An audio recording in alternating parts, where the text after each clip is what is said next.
Welcome to Life Hacks Beyond Convention with Dee and Sonia. Yeah, Exactly. so that stock market, we've seen the real estate market drop like a bomb on a couple of times through my lifetime, where things went up like they have here um, over the last few years, and the next thing you know, it's falling out the sky.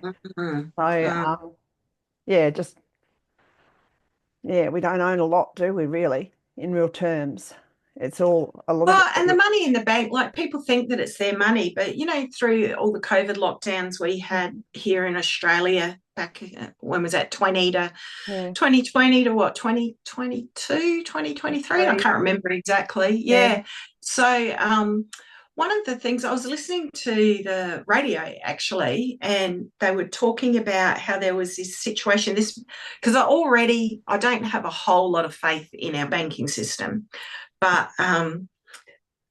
it was one of our major big four banks. So people had their mortgage, and you know how you can pay ahead on your mortgage, but if you get, say you get $50,000 ahead on your mortgage, you can then draw that out. Like that means you're yeah. paying less Drawdown interest. facility. Yeah. Yeah. So what's it called? Drawdown facility. Yeah, or a redraw. Mm.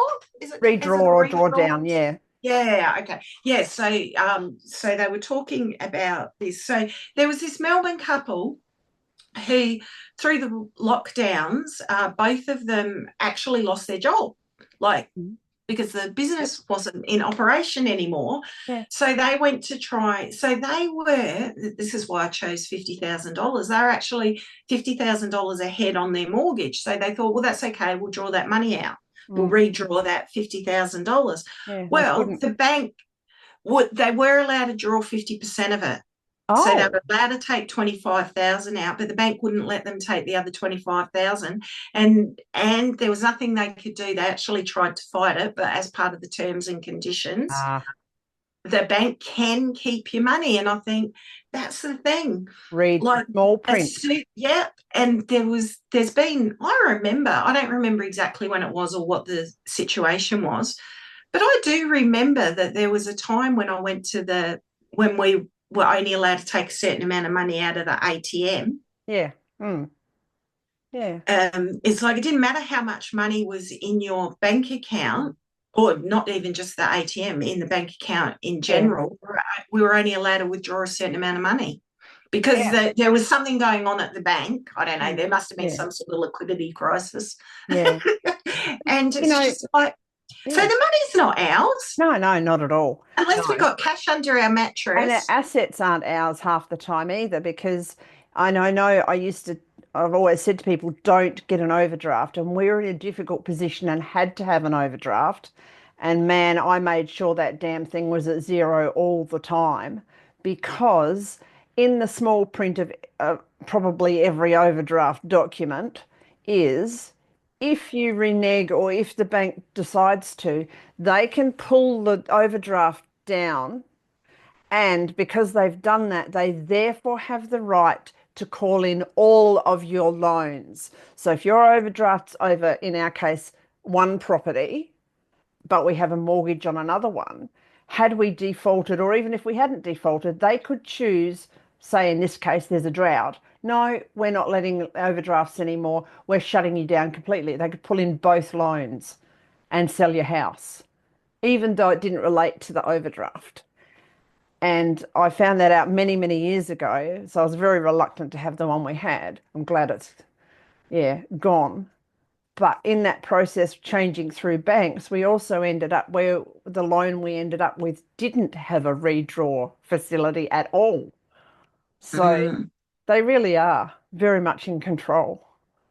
And, Yeah, I know. yeah, And the average person doesn't truly understand that just because you've got these numbers on a screen or on a mm, statement, they think that they've got that much money. yeah, And like, we are pretty lucky here in Australia. Like, on the whole, yes, um, we don't really have to worry too much. no, However, you never know. And I just remember that story of this couple. That's really recent. That was through the yeah. COVID. where they were not allowed to access Mm. their money. And there was quite a bit of a outcry. But to Yeah, my knowledge, the bank terms and conditions haven't changed. It's just, yeah, and apparently that's a normal part of the terms and yeah. conditions of And a none lot of of, us read them all, you know, yeah, especially with a exactly. banking loan. So Mm, well, we've always had at least two banks. So always yeah. keep your access to a couple because if things start to go wrong with a major bank, that way you can pull it out and put in another one or yeah, Mm. or at least And I have can some backup. understand why you pay, like, because if you're paying a bit more off your mortgage, like, Mm. so that you're paying it ahead, but a lot of people, instead of putting that money into a separate savings account somewhere else, Mm. they do put it towards a redraw facility. Mm. But you've got to do that knowing that there is a risk that when you go to redraw it, you may not be able to Yeah. Mm. for whatever reason. Yeah. And I'm assuming partly because that even could have to do with, like, if you look at the economic environment that we're in and say suddenly the house prices were to completely tank, Mm-hmm. and you've got, say you borrowed 400,000 for your $500,000 house, Mm. and and then suddenly your house is only worth $200,000 now because the market's just tanked. Well, you can understand why you might not be able to redraw that money Yeah, because the government exactly. are going to, not the government, the bank are going to see themselves at high risk of you Yeah. taking that money out. Yeah. And they And would be. they calculate risk. Because you still owe Yeah. you still owe 350,000, but your house is Yeah. only worth 200,000. They want that money. A lot of people don't realize this, that banks value different rural areas because we're low growth, that you have to have a 30% deposit. Now, some places in the city you can get away with a 5 or a 10% deposit. Not up here. It's 30% minimum. And at one stage, someone said, no, theirs was 50%. And the thing that bothers me about that is that if the banks cut some more slack there, the values would go up. It would feed the system, but forcing people to have such high deposits just slows the system further. Well, that helped me. I remember you telling me that re- reasonably recently because that made more sense. Like when I was in Port Pirie Mm. and I could see, because even though house prices there have skyrocketed in comparison to what they were, they're still cheap in comparison to Adelaide. Yeah, So you were still able to, at that point when we had the conversation, you were still able to buy a livable home for 180,000, yeah. Mm. maybe even 150 if you wanted to do a bit of work on it. Mm. And I couldn't understand why there were so many people that were forced into the rental trap until you explained that to me. And I Yeah, thought, because a lot of people there have got very low incomes, even the work that they do, even yeah, though they might be working full time, it's not a high income. So their yeah. saving capacity is relatively low. And it's like, when you explain that, it's like, well, if you need 60, say it's 180,000, you need 60,000 just for the deposit. But then on top of that, you've got to pay your stamp duty and any banking fees. So what's that? Probably you need Another 20K. 70,000, Yeah, 20K. Yeah. So suddenly you need $80,000. Well, that actually could take those people on those low incomes mm. 40 years to save Exactly. $80,000. And by that time, everything's gone up, and yeah, Yeah. And I yeah, thought, okay, that makes sense now yeah. why they're stuck in this rental trap. Mm. Because I found that hard to understand. I'm thinking, why are you paying $350 a week rent when you could be buying this Yeah. house Because they can't. for less? And it's Yeah. because, well, they haven't got the The ability to get the deposit plus fees that they the need. the bank won't touch them. Yeah. Yeah. So Mm. why I get it, slow growth, but I would like, yeah. And I guess banks aren't into slow growth. They want fast growth. So yeah. We paid this off early. We're not actually supposed to pay this house off until next year. So we paid it off quickly. Once we got more income, I kept putting more off on it. So because I could see the value in not paying so much interest. That's the killer mm, with mortgages. People don't realize how much they're going to end up paying. mm, So, mm. yeah, but yeah, I think because I've only ever owned a house for a short period of time, the rest of the time I've always been a renter and I'm back to being a renter now. yeah, And it's unlikely to change. yeah. So, but when I was in the house, it made me realize how, like, it's still not free, is it? Like, by the time you've got all of your council rates Mhm. and fire levy rates and water rates And what you're allowed to and do on your property. insurance, Mm. and I just thought, my goodness, even once you've paid off your mortgage, your weekly um, Commitment. outgoings, yeah, commitment is still quite high. I got a bit Yeah, of a surprise.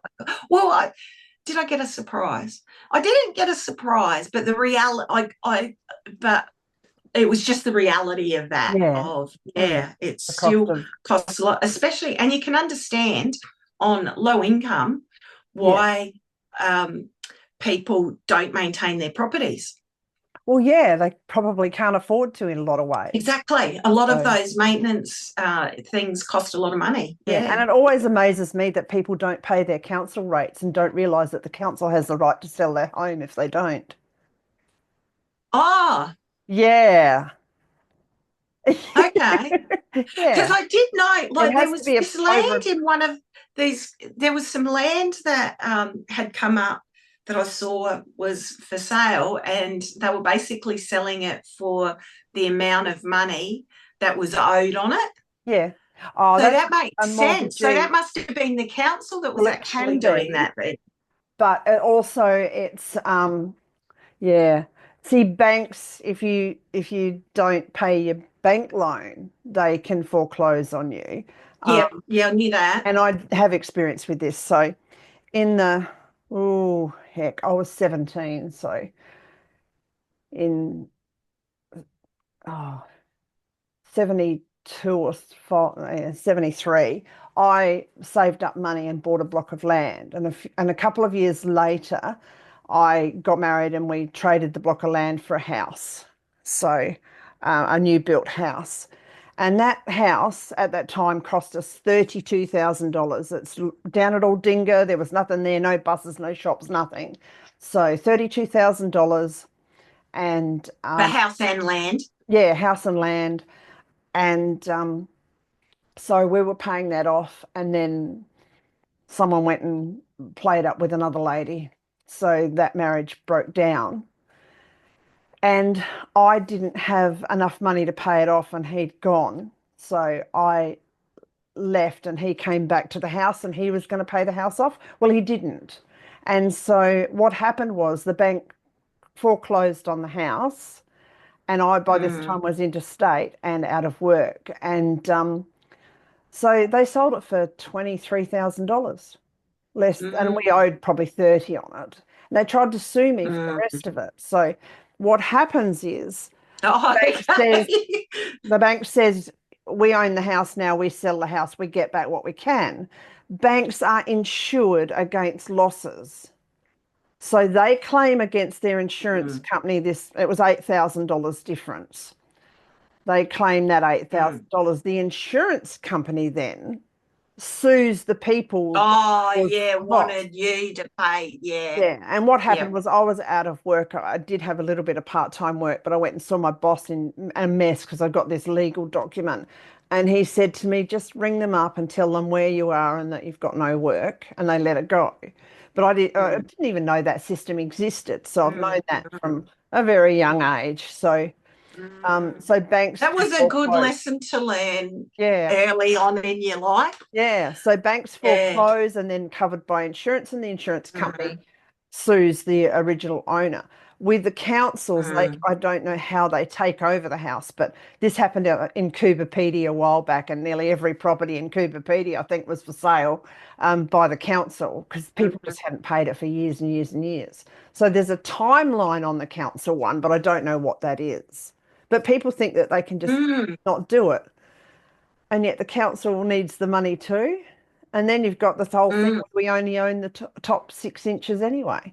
So if they find minerals on your property, below 6 inches. They can do what they Well, like.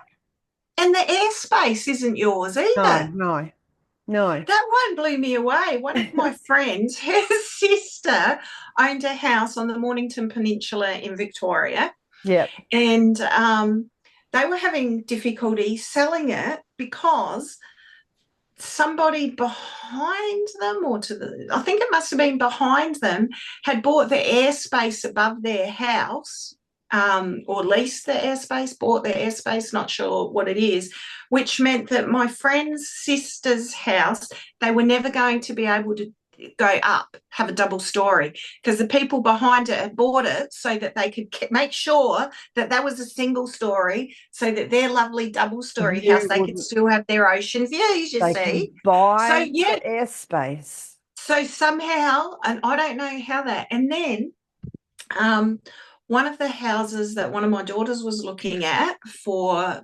buying, and this Mhm. was in Melbourne this time. Well, there was this whole thing where someone had leased the airspace on top of the building. So this was a building of flats, had built a decking and an outdoor area. Well, now the building needed to have the roof redone.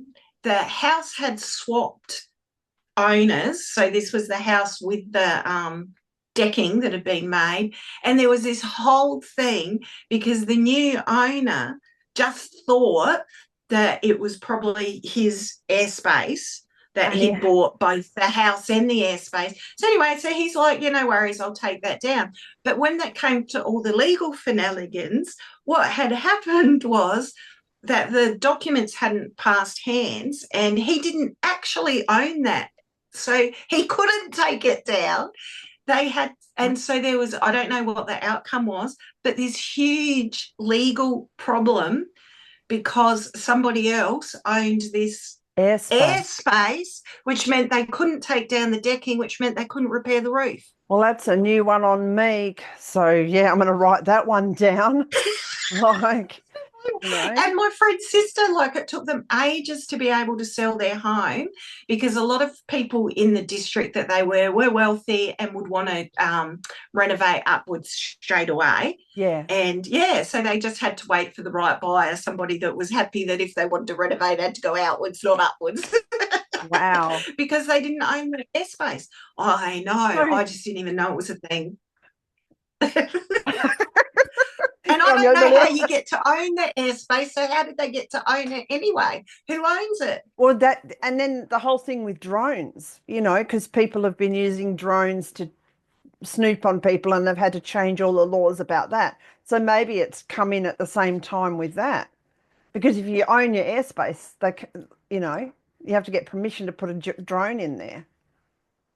So, I, Well, yeah, isn't it? So we own this house, but we don't own our airspace. We don't own anything under, what did you say, 6 inches? 6 inches, I think it is, or it was years Yeah, because I ago. knew we didn't, and we don't own the water in our rainwater tanks. No, no, that really, and yeah, I can see both sides of that argument.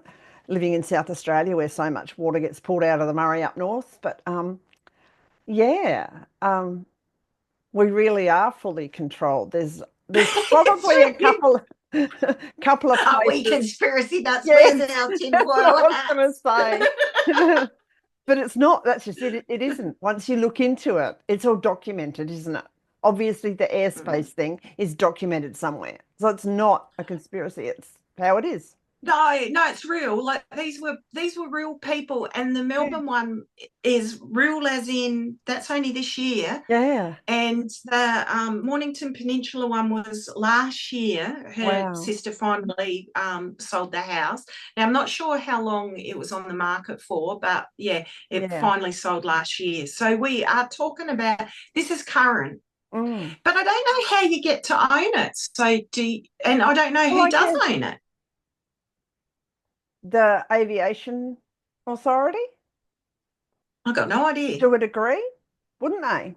Because we talk about, Honestly, or yeah, is it a council thing? I honestly have got absolutely no. I've never look. I haven't asked the questions and then investigated it. Do you know what I mean? yeah, It's yeah. just yes. I've got. I honestly don't know. but it's pretty fascinating. And what it does make me, well, what both of those circumstances have triggered in me is that if I did own a home, I would make sure that those are the types of things I did investigate now. Whereas Yes. prior to that, I just wouldn't have even thought to think about it. Because the other thing, the house that I lived in had so I wasn't really at the bottom of the hill, but I was getting towards, there was a bit of an up and I was sort of a bit towards the bottom. And I kind of knew when I bought it that out the backyard might cause some issues, and I put in drainage and all sorts of things, and Yeah. it did cause issues, and that was one of the reasons I sold the house. I just didn't want to deal with the maintenance anymore.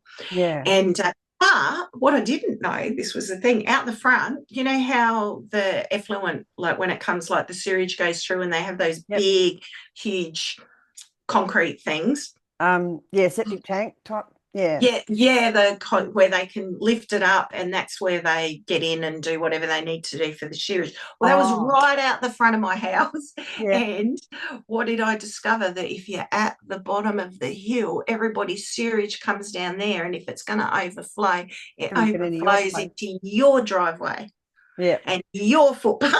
Yeah. And if you're at the bottom of a hill, it does happen. Yeah. Like, because I lived there for 7 or 8 years, and we had to have them come out quite a few times. Well, the first time, I didn't even know that this. So I so knew nothing about this stuff. I Yeah.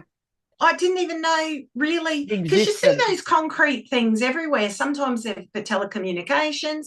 This one happened to be for sewage, but I wouldn't Yeah. know the difference. I just never thought about it. Anyway, I did see that there was some bubbling coming up out of it once, and I Yeah. sort of thought, oh, That sounds okay, not that's a right. bit, yeah. But anyway, I was busy, so I thought no, and because at that point I was working full time, and so you're coming home, and it's like, oh, I'll deal with that tomorrow. I'll think Yeah. about that tomorrow. Yeah. And anyway, somebody else thankfully knew what was happening, and they did ring and reported it, and they came out and cleared it out, but not before all of that contaminated water, because we weren't far from a creek, had actually come out of that whole thing and gone down and Into the into the creek. creek. And it actually took them nearly a year to be able to completely decontaminate the creek and everything. Yeah. Like that had to be all, oh, I felt really bad then. Yeah. Not that it's specifically, because actually that wasn't my property, that is Yeah. the water board, Mm. like, but as soon as I'd hear, like, and I'd be able to hear it inside my house. So I triggered in. I know what that noise is. And so Mm. that, but they won't come out until there's actually, like, just the noise in my kitchen. If I told them Isn't that, enough. that would not be enough to get them to come out and check it. I've got to wait. And so then I would go and check. And as soon as I'd see the first lot of bubbling out of the Mm. concrete thing, I'd ring them up. They'd send Yeah. someone out because they've got to come out and investigate. They Yeah. investigate. Then they immediately call the truck that comes and does Yeah. whatever it does. The poo pump, we call it. That's Yeah. it. Yeah, so they'd come and do it. But Yeah. so once I knew what was happening, Yeah. I just made sure I got on it straight away, because that was horrible, because I had to decontaminate all of my footpath, all of my driveway, all down the road into the creek. Yeah. So yeah. So The don't buy a house if you're at the bottom of a hill and you're in front of the thing, because mm. that's horrible responsibility. And I guess if, like, I didn't have children that were playing out the front or anything, so it Mm. wasn't a health issue for me. But man, if I had little kids always playing out the front and that it If could you were become a home health. most of the time and gardening out there, that would be an issue. So yeah. Yeah, I Yeah. just think for me in my personal circumstances, it was an inconvenience, but I think that it could have been Yeah. a health issue as well. Yeah. Yeah. This is I in think they must have, as soon as they saw my phone number at the call center, they think, "Oh God, here we go again." And the girl that came out, so it was actually, she was, I don't know whether they're plumbers or what they are. engineer, maybe. Mm. And yeah, She just said, "Well, I know what I'm going to find, but we got to do it. They've got their the process." process, yeah. She said, I know when I get there, like, like when I'd talk to her, she'd say, I know that when I get here, I'm going to have to call the maintenance. But You have to look for, yeah, yeah, she's got to come and look first. Yeah. yeah. She Um, was lovely. I looked up the air stuff. Yes, a property owner owns and has the exclusive right to the airspace above their land is the first response. Um, Air rights are not really proprietary in nature, rather, the way they've been bought and sold in Australia thus far, they refer to the right to develop or veto developments. So obviously, it's a relatively new concept. And one of it said you own the airspace up to your perhaps requirements. So above your land. So I imagine that would be if you've got equipment or growing trees or yeah. Well, so There's not a interesting with my set. friend's sister then at some point, because obviously this happened before they bought the property. Yeah, So whoever was in the property prior to them, obviously the people behind them have said, hey, are you ever going to go up? And they're going to say, yeah, nah, we're not going to. Well, we want to make sure that nobody else goes up. Do you want some money? yeah, And so they actually sold the rights to it to the yeah, people behind because they wanted a cash influx. yeah, yeah. So You think, who yeah, would think that? Or like, well, I guess if you've got enough new money stuff. to put up a two-story house and you're a little bit further back, then I Yeah, guess you do think about those things. yeah. I wouldn't have thought about it. Well, we've heard people get upset that someone's putting a high rise in front of their house when they've got beach views or Oh, something. yeah, I know. That would So be awful. residential airspace is Australia's untapped multi-billion-dollar opportunity. It creates 86 billion industry in the UK. Could we see the same investment opportunities? So yeah, so there's research going into it. Um, so yeah. Well, I can see that, like, say, even just the little house I'm in here, Hmm. I could see that if somebody were to buy my airspace, like they would give the owner, because I'm renting the house, they would give the owner a bit of an influx of cash. And Yeah. then you can see, because actually where I am would be considered prime real estate, Hmm. prime development, but the block's small enough that somebody coming in, they would definitely want to go up. Yes. There's no doubt the block's not big enough to go out. You have to go Hmm. up because it's Yeah. just a little miners cottage. Hmm. And so I could see that then they'd be able to then sell to the people that have bought the land and want Hmm. to go up. It's like, yep, you can have your airspace back, Yeah. but it's going Yeah. to cost you Yeah. Exactly. Yeah. however much more on top of your land price. Yeah, and the reasonable height in other situations. I mean, how does one define that? It's pretty hard. It's only becomes an issue when views are at risk. Like, yeah, views, scenery and stuff is at risk. Prior to that, it's not really an issue. So, yeah, Interesting. yeah, Yeah. a whole nother Anyway, a whole nother industry. Literally, if it's 86 billion in the UK, it won't hit that here, but just because of the lower population, but it's going to hit a percentage of that. It's still going to be in the billions potentially. well, and that's two Mm, people just in mm. like, and it's not like I know millions of people or anything. Yeah, Like, so that's mm, just two people in my sphere of influence. yeah, Both of them happened in Melbourne, so I don't know how, um, what other states are like. yeah. I know I have friends on the Gold Coast, and there's about to be a redevelopment next door to them, and they run their business from home like I do. So you're thinking high rise, they've got nice views, but that won't be built out because they're right on the edge. And but the property next door was going from a normal 60s cream brick to a multi-story, and there'd be the construction noise. And luckily, that stage they were renting. So they just went, no, we need to get out because construction noise isn't going to work. Yeah. Can you imagine jackhammering while we're having this conversation Oh, yeah, it'd be within horrible. reach? It'd be ghastly. So they relocated. But there's lots of things to think about in those situations. I wouldn't be Yeah. wanting to work. Yeah. I wouldn't want to be living in that building right next to the Mm. construction doing night shift when they're doing all their working in the day. So imagine if you own, yeah, you Yeah, own, exactly. yeah, Well, and some of those big construction projects, they go on for years. yeah, they do. Hit the subscribe button below if you want to follow life hacks beyond convention.